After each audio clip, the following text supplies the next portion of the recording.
മനുഷ്യൻ വിതച്ച ദുരന്തം തന്നെയാണ് മഴ കാരണമായെന്ന് മാത്രം.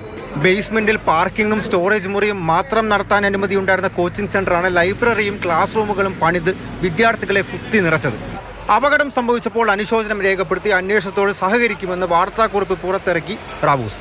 ദുരന്തം മിഴിതുറപ്പിച്ച കോർപ്പറേഷൻ ഓടി നടന്ന് റെയ്ഡ് നടത്തി.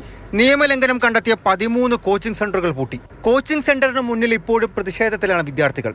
മരിച്ചവർക്ക് അർഹമായ നഷ്ടപരിഹാരം നൽകണമെന്നും അപകടത്തിൽ ബാധിക്കപ്പെട്ടവരുടെ കൃത്യമായ കണക്ക് പുറത്ത് വിടണമെന്നും ജുഡീഷ്യൽ അന്വേഷണം വേണമെന്നും അവർ ആവശ്യപ്പെടുന്നു.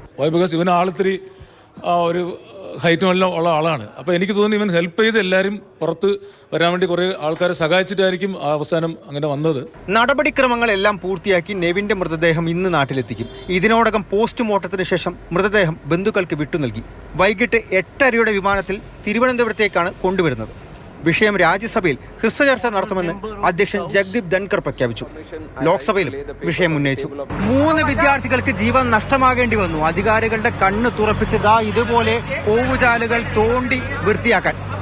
ഡൽഹിയിൽ നിന്നും സ്റ്റീഫൻ മാത്യുവിനൊപ്പം അർജുൻ പിതാമരൻ, മാതൃഭൂമി ന്യൂസ്.